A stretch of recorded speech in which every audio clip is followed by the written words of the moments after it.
Entonces vamos a leer en Mateo capítulo 5, continuando con el Sermón del Monte, del versículo 33 al versículo 37.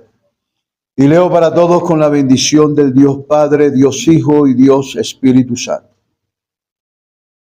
Además habéis oído que fue dicho a los antiguos: no perjurarás, sino que cumplirás al Señor tus juramentos.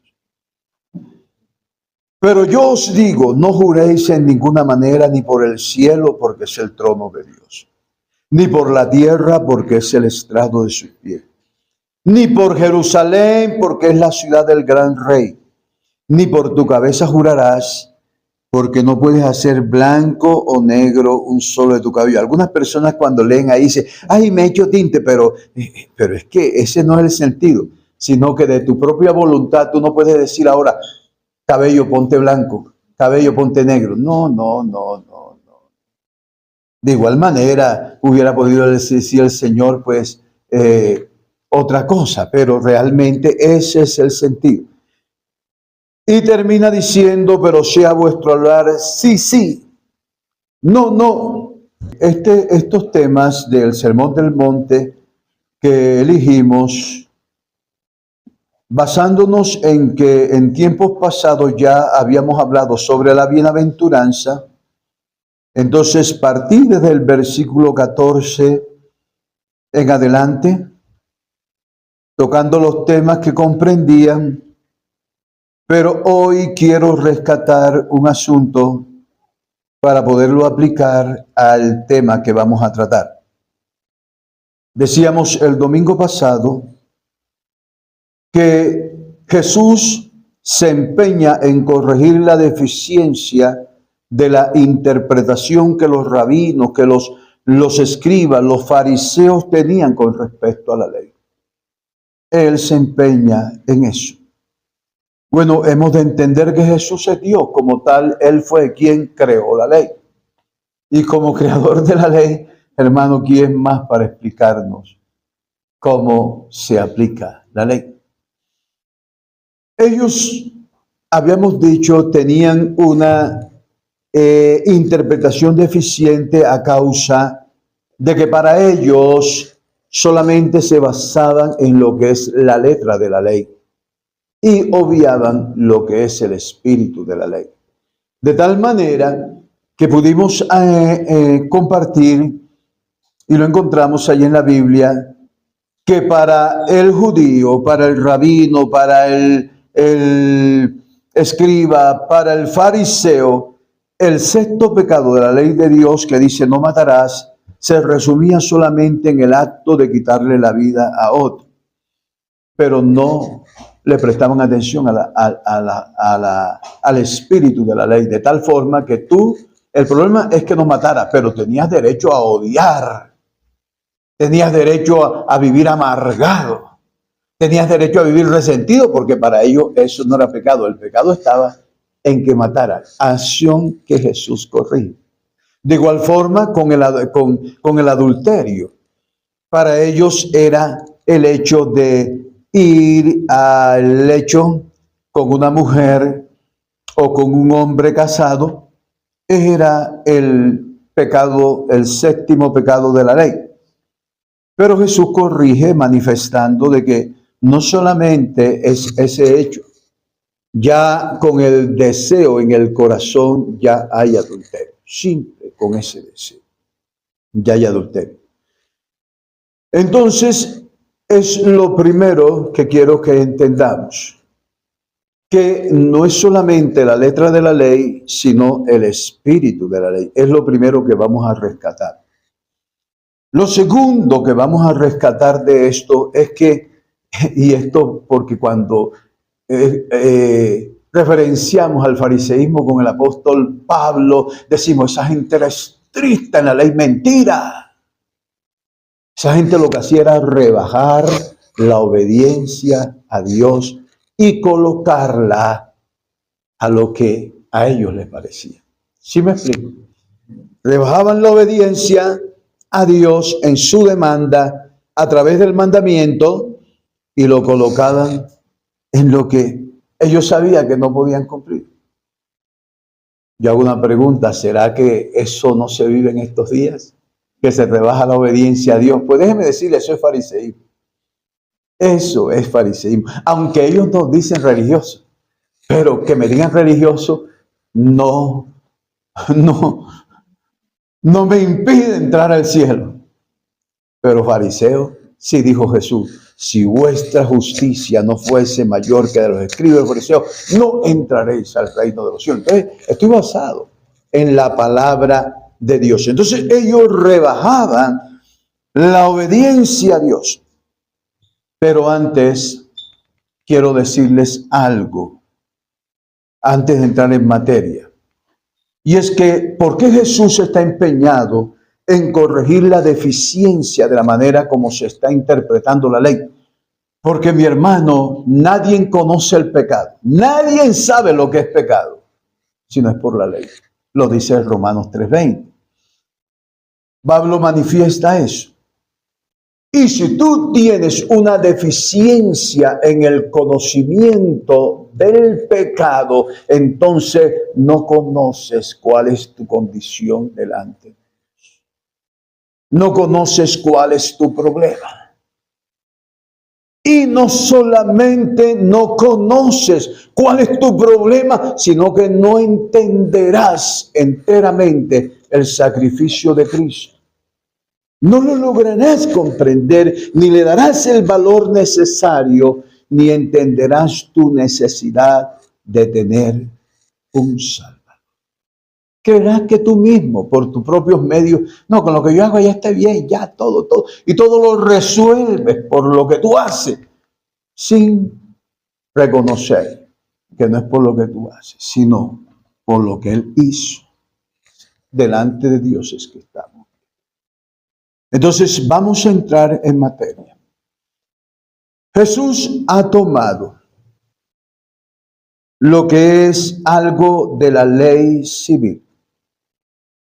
Y ese algo de la ley civil es lo que no lo coloqué allí para que los hermanos lo pusieran en el video, pero usted si puede escribirlo. Eso lo encontramos en Levítico 19:12, donde nos dice que cuando jures por Dios, tienes que cumplir ese juramento. Entonces, Él ha tomado precisamente eso. Pero en este versículo 33 encontramos entonces dos verbos. Uno, perjurar, y el otro es jurar. Es lo primero que vamos a hacer, vamos a interpretar. Yo creo que todos ustedes saben qué es perjurar, ¿verdad? Jurar y no cumplir. Para ganar tiempo vamos a limitarnos en jurar. Pero escúcheme, cuando Jesús está hablando de esto, Jesús no está pensando en aquello que hizo, juro por mi mamá, juro por mi papá, juro por mi tablet, juro por mi mascota, juro por... No, Jesús no está pensando en eso. La mentalidad de Jesús y la mentalidad de sus oyentes está en lo que ciertamente ha declarado Dios y está escrito en la palabra de lo que es un juramento. No sé si me estoy dando a entender. Jesús no está pensando en que juro por mi mamá ni juro por mi papá. Entonces, en primer lugar, ¿qué es un juramento? No de acuerdo a la idiosincrasia, a la cultura, sino de acuerdo a lo que es la Biblia, a lo que estaba en la mente de Cristo y en la mente de sus oyentes. Escúchame bien. Juramento es un nombre a una acción. Yo me llamo Luis Ortega, pero lo que vale en mí es la personalidad mía. Tú me puedes decir, él a veces me dice paisano, me lo puede cambiar y yo sé que está hablando conmigo. ¿Sí o no? Entonces, lo que quiero que tomes en cuenta, porque esto es lo que vamos a desglosar. Jurar no es sino un nombre a una acción. La acción es propiamente lo que pesa aquí. ¿Cuál es esa acción? invocar a Dios como testigo. Escucha bien. Invocar a Dios como testigo para acreditar que lo que estás diciendo es verdad. ¿Sí me doy a comprender? Entonces, que no se les olvide esto, jurar. Tú puedes decir, juro, como tú puedes decir, delante de Dios, estás jurando. Aunque no digas juro, estás jurando. Porque estás colocando a Dios como testigo que lo que tú estás diciendo es verdad.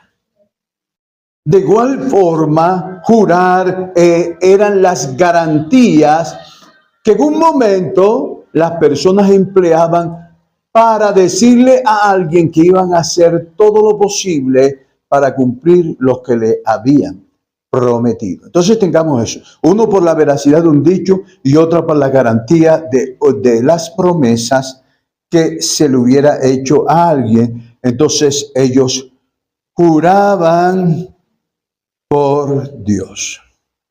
Entonces vamos a observar ahora, así panorámicamente, para poder llegar a un punto. Y lo primero que yo quiero que vean es a Dios jurando. Escucha, a Dios jurando. Génesis 22 del 16 al 17 nos dice lo siguiente. Escucha.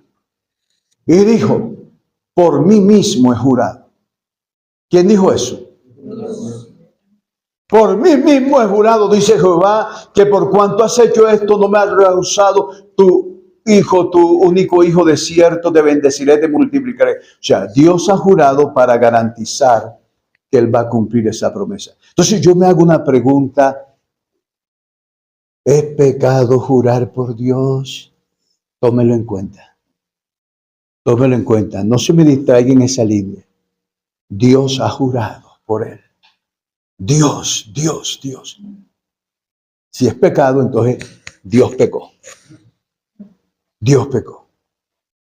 Vamos a ver no vamos a emplear tanto en lo que aparecen en la vida de los patriarcas, David y todas estas cosas. Pero sí, mi amado hermano, es importante que observemos cómo los patriarcas juraban. Vamos a mirar, y sin embargo, no había ningún cargo de conciencia frente a eso. Génesis 21 del 23 al 24 dice lo siguiente. Esto fue con Abimelech y Abraham.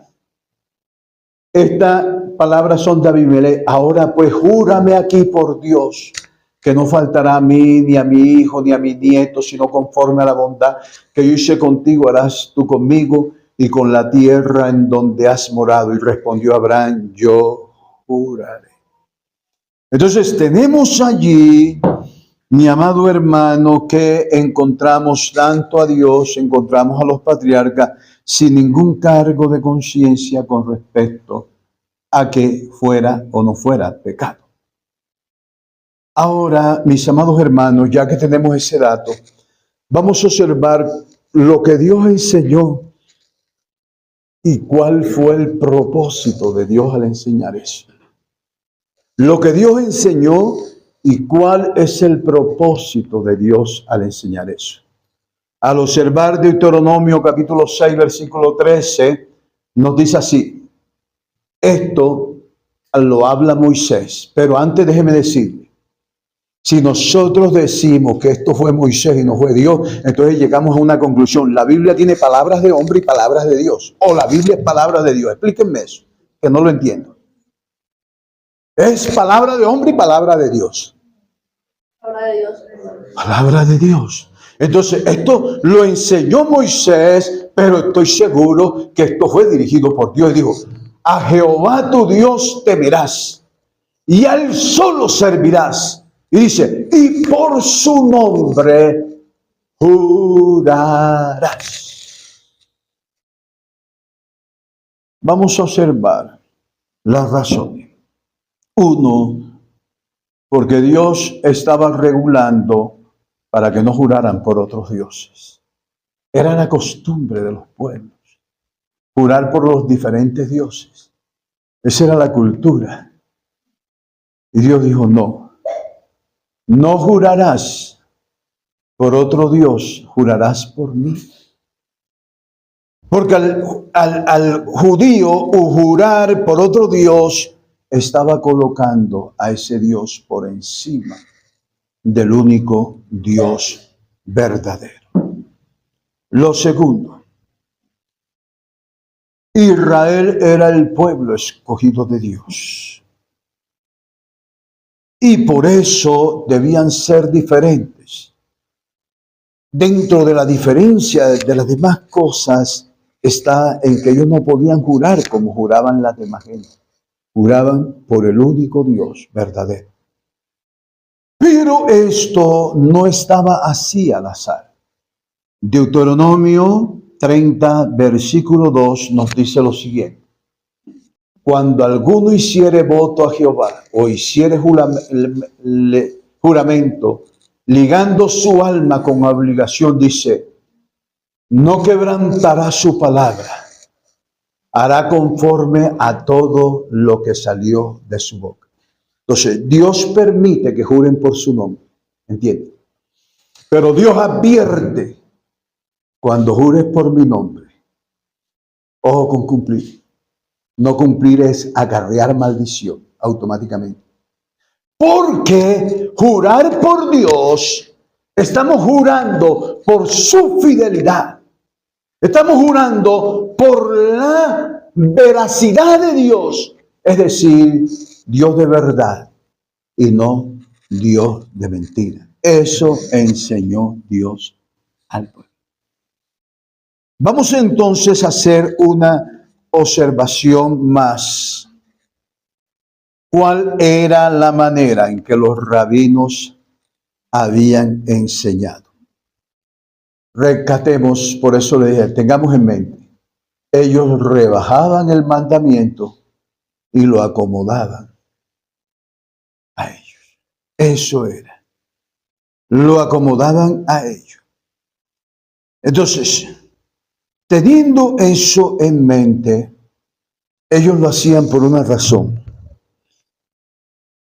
El judío, el rabino, el escriba, el fariseo, cumplía lo que ellos creían la ley de Dios, pero no para agradar a Dios.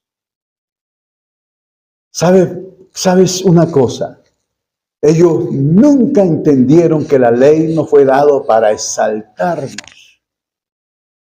La ley fue dada para reconocer nuestra condición pecadora y reconocer que necesitamos a un Salvador. Y ellos hacían lo contrario. Si recuerdan aquel fariseo de Lucas 18, que llegaba y decía, yo no soy como los demás hombres. Ayuno 2 veces, diezmo de todo. Ellos lo hacían, era buscando reputación. No lo hacían, y tómalo en cuenta porque es necesario tomarlo en cuenta para poder llegar a entender qué quiso decir Jesús en lo que hemos leído. Entonces, ellos lo hacían, era propiamente, mi amado hermano, buscando una reputación. Pero escúcheme, ¿en qué habían rebajado el mandamiento? El judío podía decir entonces, el mandamiento dice, no juréis por Dios. Entonces, si él decía, juro por el cielo, pero él decía, cuando él decía, juro por Dios, estaba ligada su alma a cumplir. Pero si yo decía, juro por el cielo, no, pero es que el cielo no es Dios. El cielo no es Dios. El mandamiento no me dice que yo ligo mi alma si yo juro por otra cosa. Entonces, ellos decían, juro por el cielo, y si en caso dado yo rompía la promesa, tranquilo, yo seguía con mi reputación. Porque yo nunca he desobedecido de jurar por Dios y no cumplir. No sé si me estoy dando a comprender. Si cuando decían, por el trono de Dios, por la tierra, por Jerusalén. Incluso aquí no está, pero aún juraban por el templo. Dice, eso no es Dios. Entonces, si se dan cuenta cómo ellos iban acomodando, porque en realidad como eran mentirosos, hipócritas y todas estas cosas, mi hermano, entonces ellos buscaban cómo acomodar para poder sacar pecho y decir, nosotros somos fieles. No sé si hasta ahí vamos entendiendo. Vamos entendiendo. Que el detalle de ello era que ellos juraban y cuando decían por Dios, su alma estaba ligada al cumplimiento. Pero cuando decían por otra cosa que no fuera, cuando era por Dios o alguno de sus atributos, si decían, juro por la misericordia, juro por las bondades, juro por su santidad, juro por esto, estaban ligadas a su alma. Pero si decían otra cosa que no fuera Dios, no había ningún ligamento para obedecer. Entonces miren por dónde va el asunto y que tengan ustedes qué es lo que Jesús está haciendo. No lo trasladen al siglo XXI, trasládenlo al momento. ¿Qué es lo que está pasando? Ahora queremos confirmar eso con lo que la palabra de Dios nos muestra. Vamos a observar a Mateo 23, versículos 16 al 22. Y mira lo que dice, ay de vosotros, guías de ciego. ¿Qué decir? Si alguno jura por el templo, confirmado, escucha. Si alguno jura por el templo, ¿qué pasa? No es nada. Pero si alguno jura por el oro del templo, es deudor, insensato y ciego. ¿Cuál es mayor, el oro o el templo que santifica el oro? Sigamos. También decía, si alguno jura por el altar, no es nada. Pero si alguno jura por la ofrenda que está sobre él, es deudor. Ya ven cómo hacen las cosas. Si juro por esto, no hay problema. Pero si juro por esto, tengo problema. Es deudor. Dice, necio ciego, ¿cuál es mayor, la ofrenda o el altar que santifica la ofrenda? Pues el que jura por el altar, jura por él y por todo lo que está sobre él. Entonces, tenemos ya la condición de lo que Dios enseñó y de lo que ellos estaban interpretando. Ahora sí vamos a ir ubicándonos en el momento de Cristo. Yo voy a dejar una pregunta y no la voy a responder. Si a mí me llamaran para ser testigo en un juzgado, y todos saben qué pasa cuando uno va de testigo a un juzgado. ¿Qué hace el juez? Te pone la Biblia y dice, jura por Dios, jura por la Biblia, decir la verdad y solamente la verdad. Entonces, mis hermanos, si yo dijera, sí juro, ¿pequé o no pequé? Dejemos eso ahí. Mi hermana dice, pecó. ¿Sí? Vamos a observar. Número uno, ya hemos visto lo que decimos.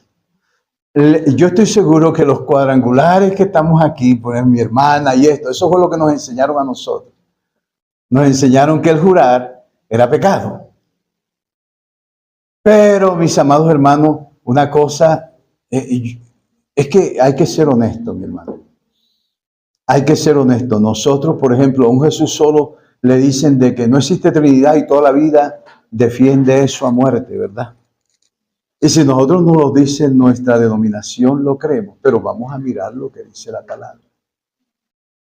Entonces, vamos a observar, mi amado hermano, lo primero es esto. Recordemos, bueno, vamos más bien al grano porque se me alarga el tiempo. Recordemos solo que Dios juró por sí mismo y no pecó. Recordemos que los patriarcas juraron y no pecaron. ¿Sí? Vamos a observar lo que en el Antiguo Testamento nos dice lo que son las características de un hombre justo. Salmo 15, versículo 4. Mira lo que dice. Aquel cuyo ojo el vil es menospreciado, pero honra a los que temen a Jehová. Son características del hombre justo. Pero vamos a ver la otra parte. Entonces, póngase de pie, mi hermana, y léalo en voz alta para que los hermanos lo escuchen. ¿Qué es lo que dice? El que aún jurando en daño suyo, no por eso cambia. Aún jurando en daño suyo, no por eso cambia. Él dice, yo juro por esto, pero cuando ya juró, se dio cuenta que lo que iba a hacer iba en contra de él. Pero él no cambia, no cambia. Bueno, ahí tenemos la primera parte que yo quiero que nosotros observemos del Antiguo Testamento. Vamos a observar entonces del Nuevo Testamento. Recordemos que es jurar. Se lo recuerdo. Jurar no es sino un nombre de una acción. Y la acción es invocar a Dios para garantizar que el dicho es verdad o que va a cumplir la promesa. Eso es jurar, eso es jurar. Vamos entonces a observar al apóstol Pablo jurando. Observemos en 2 de Corintios 1:23. Mas yo invoco a Dios por testigo. ¿Qué está haciendo? Está trayendo a Dios y lo coloca por testigo sobre mi alma para confirmar esta situación.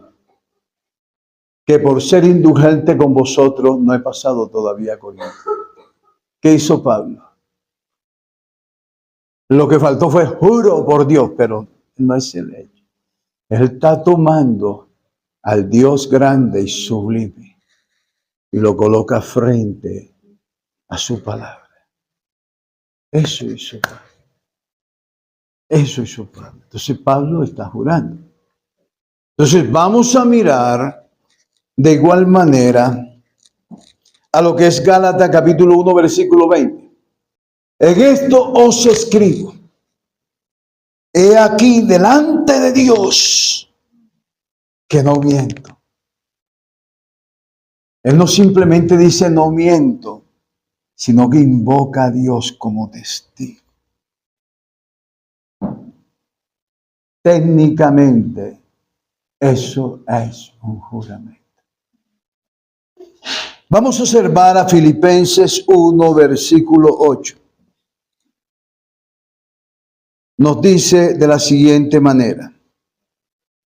Porque Dios me es testigo. Una vez más invoca a Dios. O sea, que no se basta con solamente decir os amo a todos vosotros con el entrañable amor de Jesucristo. No se basta con decir. No basta. Sino que pone a Dios. Toma el nombre de Dios. Y al tomar el nombre de Dios, técnicamente eso es un juramento. Entonces, vamos a llegar a una conclusión con lo que vimos de Mateo 5 y a responder sobre el detalle de que si un juez me dice a mí, jura por Dios, yo juro, sin temor de pecar. ¿Qué es lo que pasa?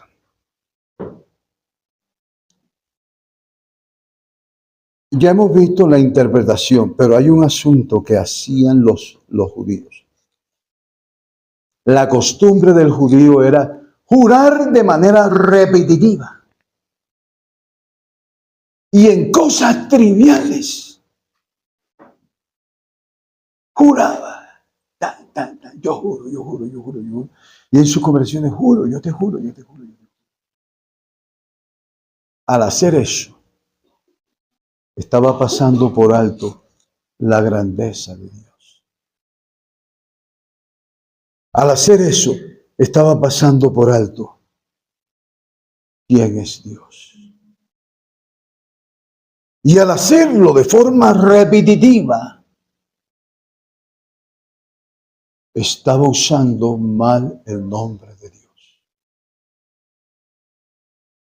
En donde un judío no utilizaba mal el nombre de Dios, no era para decirlo en cual. Yo no necesito en esta hora para que ustedes me crean decir, juro por Dios, juro por Dios, juro por Dios. Yo no necesito hacer. Eso era lo que hacía el judío.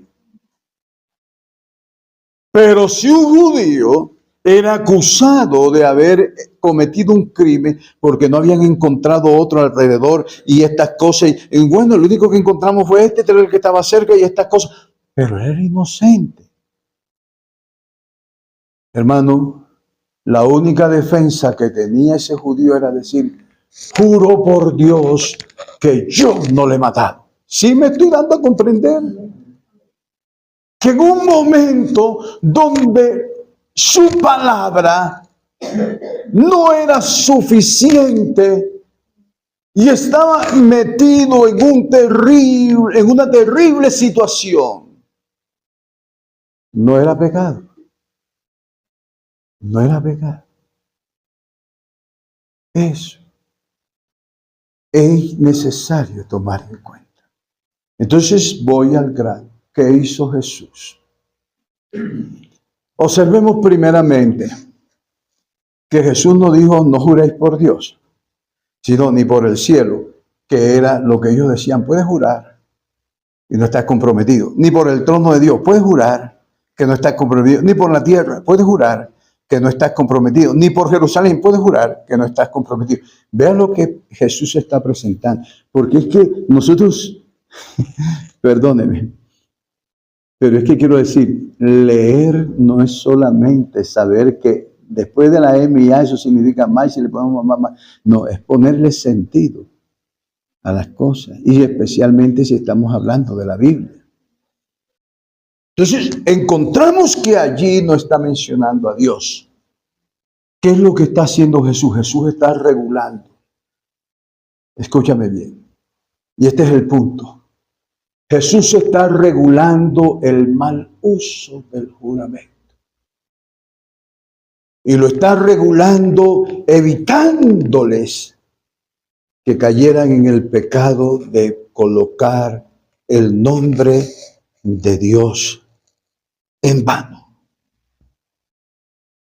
Esto, mi amado hermano, es una realidad. Porque déjeme decirle, si usted encuentra un hombre que a cada rato vive jurando, sepa que es un mentiroso. Yo una vez escuché a un joven, cuando yo era muy joven, y eso se me quedó toda la vida. Estábamos jugando un partido de fútbol y él dijo dos cosas. Una, la primera, él dijo, yo no soy cristiano solamente cuando estoy de rodillas, soy cristiano cuando estoy jugando. Porque decían que era mano, que la bola y querían cobrar una falta. Y decía, yo soy cristiano, no solamente cuando estoy de rodillas. Y no te juro, ¿sabes por qué? Porque el que jura es mentiroso. A mí me dijo, entonces Dios es mentiroso. Pero en el andar de la vida me doy cuenta que esa es la realidad. Ese hombre que, hombre, yo te juro, yo te juro, yo te juro que yo sí, yo te juro que yo sí, yo te juro que... Y son tan fáciles en decir eso. Tengo por seguro que estamos delante de un mentiroso. Jesús quiere una cosa, y escúchame bien. Jesús quiere que exista, no solamente porque tú puedes decir, sí, sí, no, no. Hermano, eso es la letra de la ley. En el espíritu de la ley encontramos, Jesús quiere una boca íntegra. Una boca íntegra. Ese es el fundamento de lo que Jesús está enseñando. Una boca con integridad. Muy bueno, sí, que salgas de aquí diciendo, de aquí en adelante, cuando me digan, ¿te enojaste? Y me enojé. Sí, me enojé. Ay, no, ¿por qué? Me da pena. No. Me enojé. ¿No han visto eso? ¿Te enojaste? No, no estoy enojado. Y por dentro, hermano, un volcán.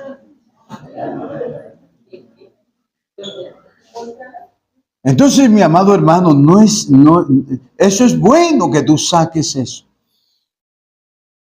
Pero mi amado hermano, más allá de eso, bueno, yo espero que ustedes comprendan que si yo juré ante el juzgado, yo no le puedo decir al juez, y si lo que yo sé es que la persona es culpable o es inocente, es mi deber como pastor. Mi hermana es psicóloga. Nosotros nos enseñaron en psicología que si alguien nos confiesa y dice yo he cometido un crimen, nuestro deber es decírselo a la policía. Sí.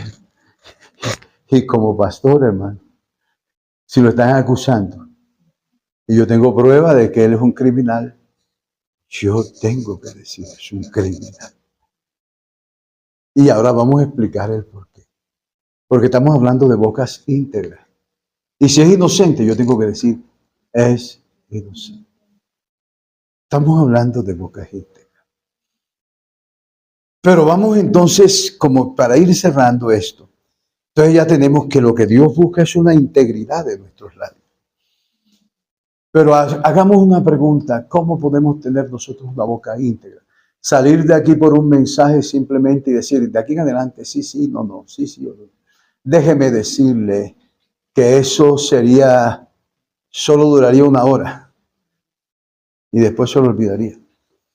Escúcheme bien, para que usted tenga una boca íntegra, usted tiene que tener un corazón íntegro, porque de la abundancia del corazón. Mire por dónde va el asunto. Si ustedes quieren que les muestre que ciertamente la interpretación que estoy haciendo no es que me la estoy imaginando. Pablo, creo que es en Deuteronomio 5:24, algo por allá, dijo Dios, no pondrás bozal al buey que trilla. Pero en 1 Corintios 9, del 9 al 10, Pablo dice, ¿acaso lo dijo Dios por los bueyes o lo dijo por nosotros? Hablando de los ministros. Ese hombre que todos los días pare, todos los días tiene dolores de parto orando para que no te pierdas y que te guía en el camino de Dios. No le pongas bozal a ese hombre. No le pongas bozal. Quiere decir, no esté, ay, que ya yo di los diezmos y mira el reloj que se compró. Ay, mira los zapatos que tuvo. Eso es poner bozal. Entonces, se dan cuenta cómo se interpreta. Entonces, vamos a utilizar ese mismo método. Ese mismo método hallamos, mi amado hermano, que de la abundancia del corazón habla la boca. Entonces, primeramente hay un corazón íntegro. El domingo pasado les hablé que el primer mandamiento de la ley de Dios, amarás a Dios, no tendrás dioses ajenos delante de mí. Y desglosábamos esa frase y llegábamos a una conclusión. No tener dioses ajenos delante de Él no simplemente es la parte externa. En nuestro tiempo diríamos los ídolos de la Iglesia Católica. En el Antiguo Testamento diríamos Baal, no sé qué, estas cosas, ¿verdad? Pero la Biblia nos habla de que nosotros a veces nos hacemos dioses nosotros mismos. Está creo que en Filipenses 3:9 cuando nos dice cuyo Dios es vuestro propio vientre. Nos hacemos dioses nosotros mismos. De allí que en Romanos 1:21 Pablo le dice, habiendo conocido a Dios, no le glorificaron como Dios y se envanecieron en sus razonamientos, se hicieron dioses de Dios. No, yo creo que esto es así.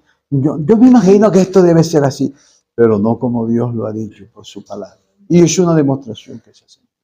Entonces, decíamos que cuando Dios es nuestro Dios y no nosotros mismos, hay una verdad. Y esa verdad es, ¿cuál es el valor que tú le das a Dios? Si nos paramos en la puerta y le preguntáramos a cualquiera que pasara, oiga, para usted, ¿quién es Dios? ¡Uy, Dios! No, hermano, Pablo lo dice, porque profesan piedad, pero con sus hechos lo niegan. No es solamente que mi imaginación, que hay para mí. No. Son tus hechos los que hablan. son tus hechos, que Él es tu Dios. El valor grande que le damos a Dios es en los hechos. Entonces ahí tenemos a una persona íntegra. Allí fluye todo, un corazón, y va a hablar. Porque lo que Él quiere, mi hermano, es que cuando yo me pare y yo le diga a usted, o cualquiera de ustedes, diga algo, hermano, la gente no quede con duda. ¿Será? Oye, pero mira esa persona que aquel día me dijo esto y no era lo mismo. ¿Sí me explico? Cuando uno ve, por ejemplo, el caso de esas personas que le contaron algo y sin indagar absolutamente nada, si es así o no es así, inmediatamente cogen el teléfono.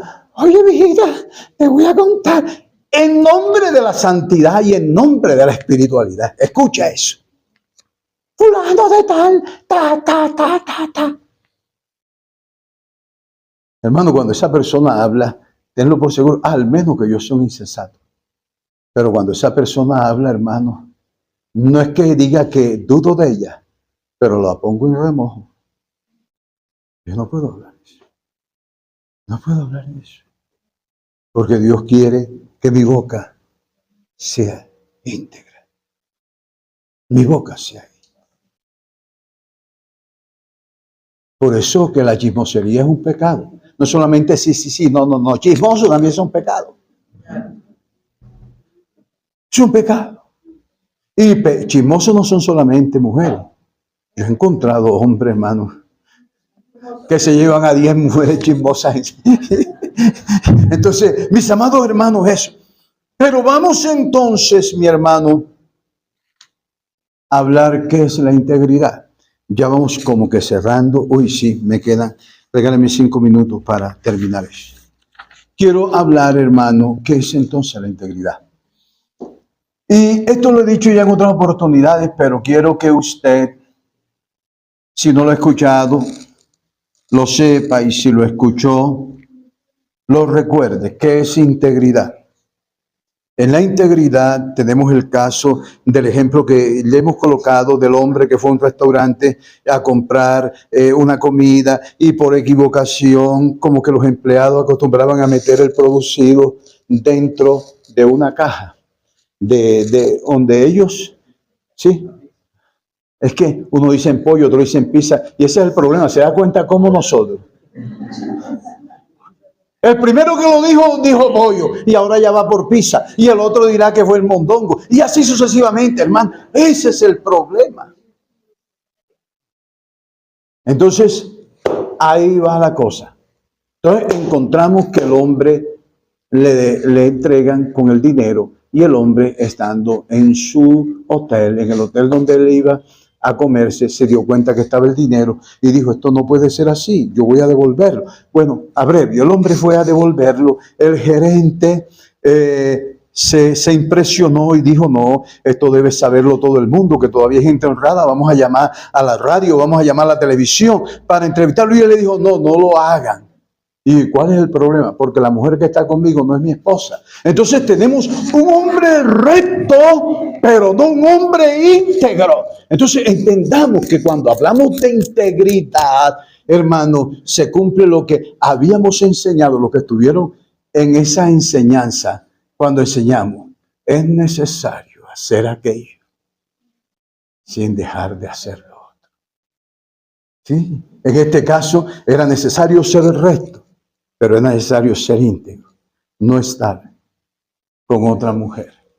Sí, no había integridad.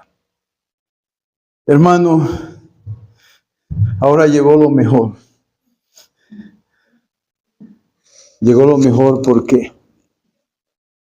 voy a decirles algo que para mí es difícil, pero debo decir.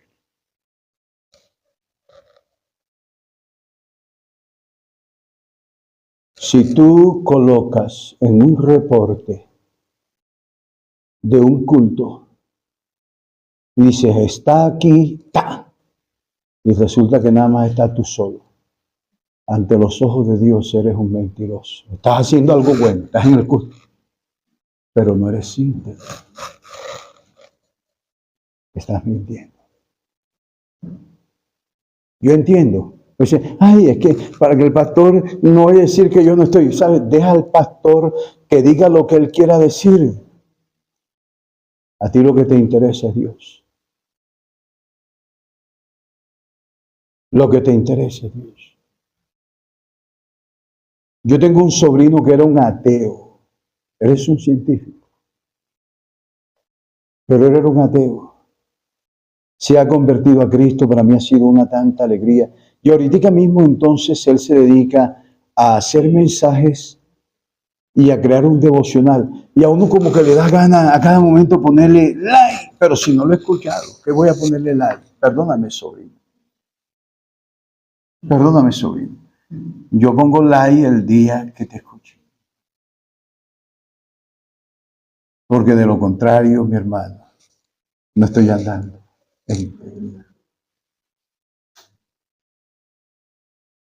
Hay otra verdad, no es puya, se lo estoy diciendo a casa de oración, hermano. No se lo estoy diciendo a la asamblea de Dios, ni a la cuadrangular, ya se lo estoy diciendo a casa de oración. No es puya. Mi hermano, no es posible que si llega el día del cumpleaños, el día de la madre, el día del padre, y el retiro, toma lo que pertenece a Dios. Y en ese tiempo, la iglesia no tiene ni cómo pagar la fiesta. Todo el que da una ofrenda y da un diezmo lo hace consciente, escucha, que Dios es quien lo bendice. Y asume una responsabilidad de gratitud a Dios. Y lo da de esa manera. Y si no lo da de esa manera, es simplemente un altruista.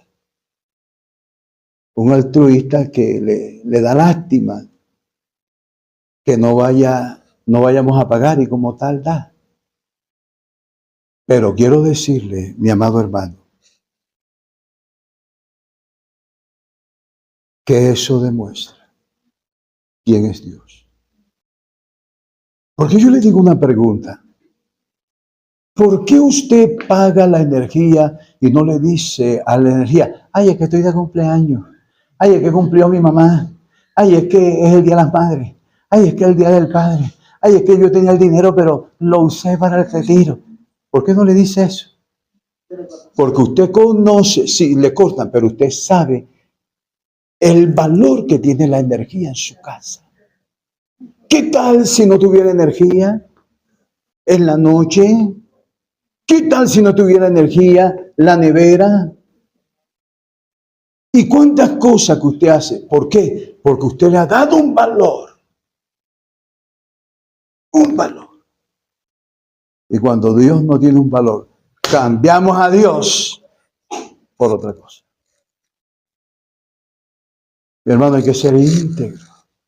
Hay que ser íntegro. Quiero concluir con dos cosas, una positiva y otra negativa. La primera es la positiva.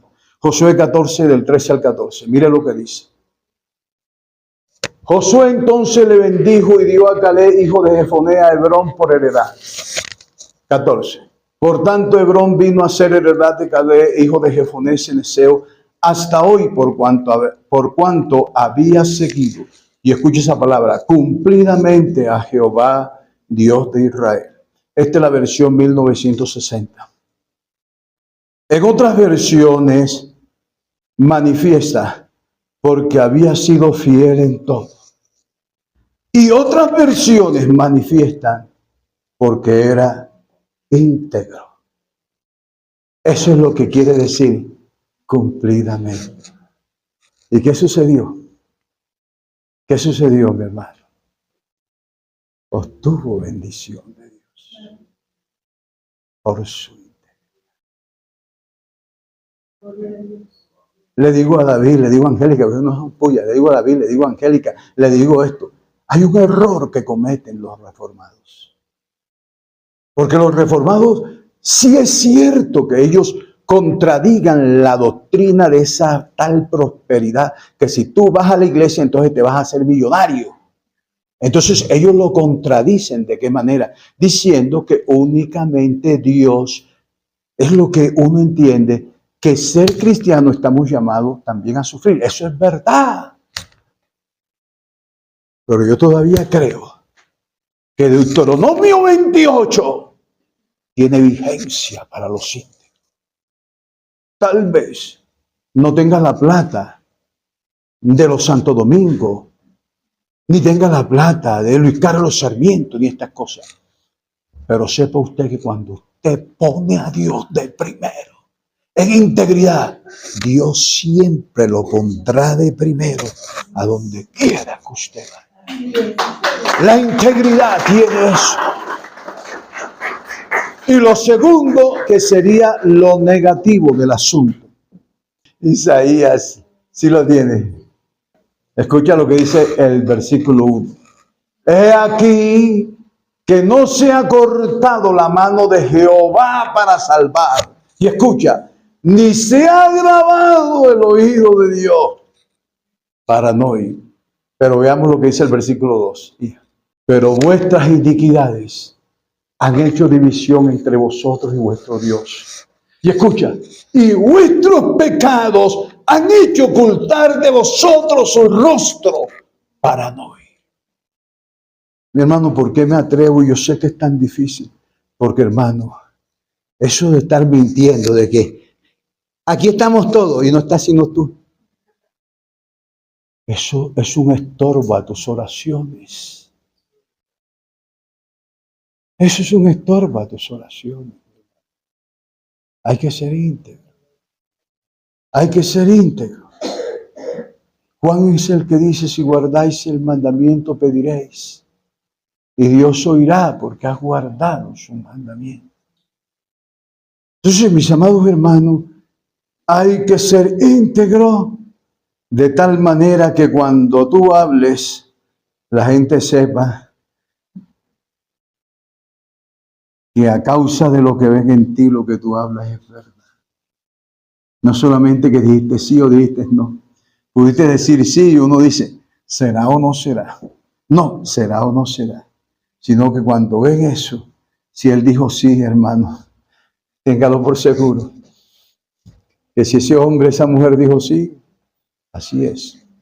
Si dijo no, así es. Oremos.